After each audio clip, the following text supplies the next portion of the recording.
Bonsoir à tous, bienvenue dans C'est Canteloup. On commence par ce terrible attentat à Moscou. Vladimir Poutine, bonsoir.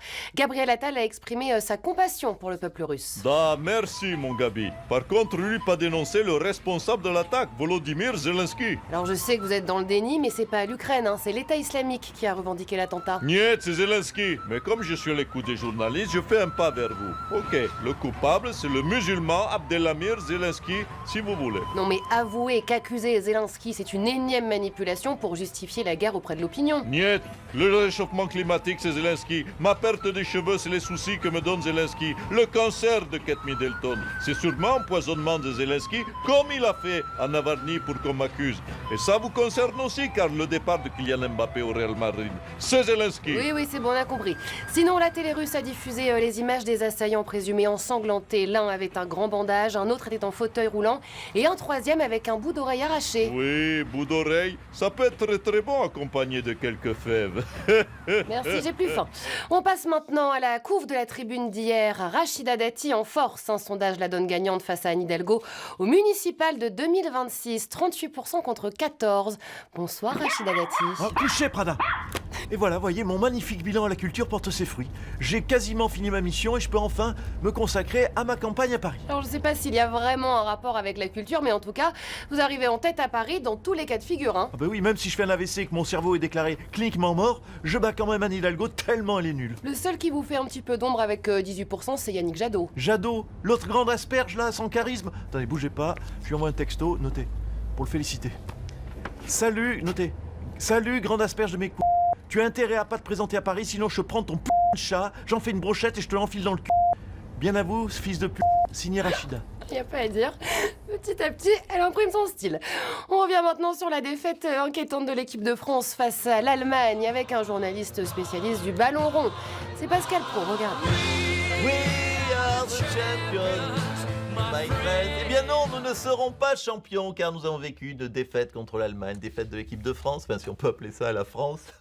En tout cas, une défaite qui valide que Didier Deschamps est notre plus grand entraîneur de l'histoire des Bleus, puisqu'il valide les théories que nous défendons sur CNews. Pardon, mais je comprends pas, là. Non, mais vous comprenez rien au football, mon cher Laurent, pardonnez-moi, ni rien de rien d'ailleurs, excusez-moi. Philippe Bilger, nous sommes à quelle période là? Fin mars, patron. Fin mars, mais nous sommes surtout en plein ramadan. Et qu'est-ce qu'on a vu sur le terrain? Des joueurs assoiffés, amaigris, qui balbutient le football parce qu'ils sont en plein ramadan, voilà. Et du coup, ramadan de but, voilà, pas de but, pardon. Oui, ben excusez-moi, mais je dis les choses, voilà. Hein. On est certes devant une équipe de France sympathique, mais totalement islamisée. Hein. Sur 23 joueurs, il y a quoi? Il y a entre 19 et 27 joueurs qui pratiquent l'islam radical. Hein. Et du coup, au résultat, on perd contre l'Allemagne. Pardon. Texto de Daniel Guichard, c'est la deuxième guerre mondiale que l'on a dû perdre contre l'Allemagne. C'est pas faux, parce que c'est vrai que si nous étions tous allemands aujourd'hui, ben, on aurait gagné au foot. Voilà. Allez. Salut à tous. Auf Wiedersehen, Pascal. Allez, pour passer l'actualité en revue, le président est notre invité ce soir.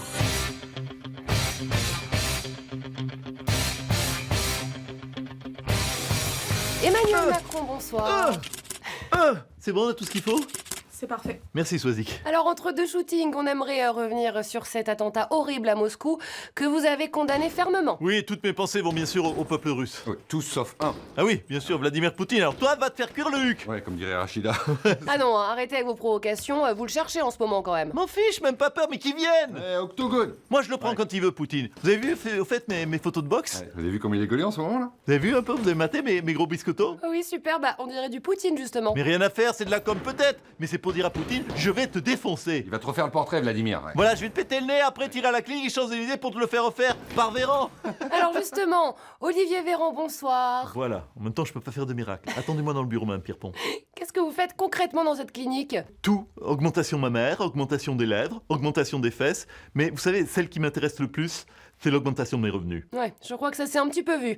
Rachida Dati, vous connaissez cette clinique? Alors toi, tu refais une fois allusion sur le fait que j'aurais pu avoir recours à la chirurgie esthétique et je prends ton putain de chien de Spitzlin de mes et je te l'enfonce dans le jusqu'à ce que tu aboies du rectum. Sale p***. Oh bah dis donc, qu'est-ce qu'on aime son style. Elle va manquer à la culture. Vladimir Poutine. C'est quoi maintenant la suite pour la Russie? Retrouver le mollah Zelensky et le tuer. Je vais donc bombarder la capitale de l'Afghanistan. Kiev. Il est toujours dans le déni. Pascal Pro, le mot de la fin. Oui, alors, le ramadan, ça ne permet pas de gagner un match de foot. En revanche, ça n'empêche pas de faire des attentats en Russie. Et voilà. Et bim, là, je crois que je tiens mon sujet pour demain. Eh ben c'est beau, on a assisté à leur conférence de rédaction en direct. Allez, salut à tous.